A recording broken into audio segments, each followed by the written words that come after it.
நேசிக்க சிறந்ததோர் இயேசு என்றறிந்தேன், ஆசிக்க சிறந்ததோர் புஸ்தகம் பெற்றேன். நேசிக்க சிறந்ததோர் இயேசு என்றறிந்தேன், வாசிக்க சிறந்ததோர் புஸ்தகம் பெற்றேன்.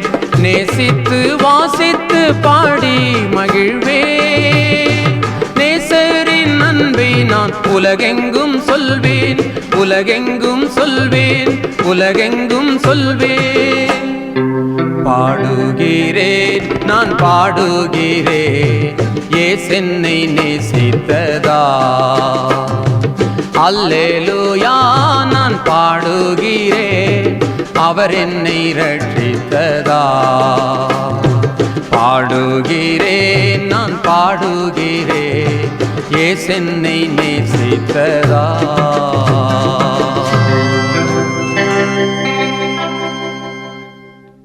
கர்த்தருக்குள் அன்பானவர்களே, அனுதினமும் கிறிஸ்துவுடன் தியான வேலைக்கு உங்களை அன்புடன் அழைக்கிறோம்.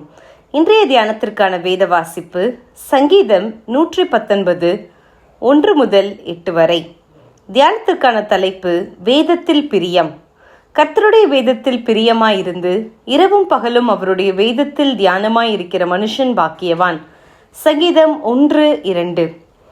ஒரு மனிதன் கவிதை புத்தகம் ஒன்றை வாங்கி அதை படிக்க ஆரம்பித்தான். முதல் பக்கத்தை மாத்திரம் வாசித்துவிட்டு அது சுவையாக ரசனையாக இல்லை என்று ஓரமாக எறிந்து விட்டான். சில மாதங்கள் கழித்து அவன் ஒரு பெண்ணை சந்தித்தான். அவளோடு பேசி பழகினான், அவளை நேசித்தான். இறுதியில் அவளை திருமணம் முடிக்க விரும்பினான். அப்பொழுது அவள் கவிதை எழுதுகிறவள் என்பதை அறிந்து கொண்டான். முன்பு ஒரு முறை சுவையும் ரசனையுமற்ற கவிதை என்று தூக்கி எறிந்த அந்த கவிதைகளை எழுதியது அவளே என்பதை அறிந்து உடனே அந்த கவிதை புத்தகத்தை தேடி எடுத்து மீண்டும் அதை வாசிக்க ஆரம்பித்தான். இப்போது அதன் ஒவ்வொரு வரிகளும் அவனுக்கு தேன் போல இனித்தன. ஒவ்வொரு கவிதைகளுக்குள்ளும் பொதிந்திருந்த ஆழமான அர்த்தங்களை ரசித்து படிக்க ஆரம்பித்தான். புத்தகத்தை கீழே வைக்க மனமில்லாமல் இரவும் பகலும் பலமுறை அதை திரும்ப திரும்ப வாசிக்க ஆரம்பித்தான்.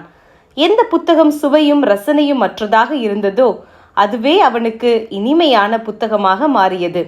அதன் ரகசியம் புத்தகம் அல்ல, அதை எழுதியவரை நேசிக்க ஆரம்பித்ததே. கர்த்தருக்குள் அருமையானவர்களே, நாம் ஒரு உண்மையை புரிந்து கொள்ள வேண்டும். பரிசுத்த வேதாகமம் என்பது வெறும் வார்த்தைகள் அல்ல, ஆவியானவரால் ஏவப்பட்டு எழுதப்பட்ட தேவனுடைய வார்த்தையாகும். இப்படி இருக்க வேதாகம ஆக்கியோனை நாம் முதலில் முழு மனதோடு நேசித்தால் மாத்திரமே நம்மால் அவரது வார்த்தையையும் நேசிக்க முடியும்.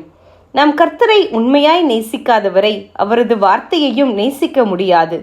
இன்றைக்கு தினசரி பத்திரிகை, வார மலர்கள், கதை புத்தகங்கள், தொலைக்காட்சி தொடர், நாடகங்கள் என்று பொழுதுபோக்கு சாதனங்கள் பெருகிவிட்டன. அதிலும் முழு உலகமும் கையடக்க தொலைபேசி, வலைதளம் என்பவற்றுக்குள் மூழ்கியே விட்டன. இவற்றின் மத்தியில் கர்த்தருடைய வார்த்தையாகிய பரிசுத்த வேதத்தில் பிரியமாயிருந்து அதை தியானிப்பது தேவனுடைய மக்களுக்கு மிகப்பெரிய சவாலாக மாறிவிட்டது. பிரியமானவர்களே, நாம் அனைவரும் ஜாக்கிரதையாய் இருக்க வேண்டும். நாளுக்கு நாள் அசுத்தமும் பாவமும் பெருகி வாழ்க்கையின் உண்மையான மதிப்பீடுகள் அழிந்து வருகின்றன.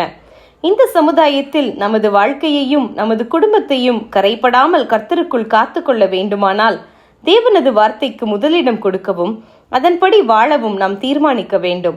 அப்படிப்பட்ட குடும்பங்களே உண்மையில் கர்த்தரின் பார்வையில் ஆசீர்வதிக்கப்பட்ட குடும்பங்களாக காணப்படும். ஜெபம் செய்வோம். அன்பின் கர்த்தாவே, மிகுந்த கொள்ளையுடைமையை கண்டுபிடிக்கிறவன் மகிழ்கிறது போல உமது வார்த்தையில் மகிழவும் வார்த்தையின்படி நடப்பதற்கும் தூய ஆவியானவர் பலன் தரும்படியாக வேண்டுதல் செய்கிறோம். ஆமேன்.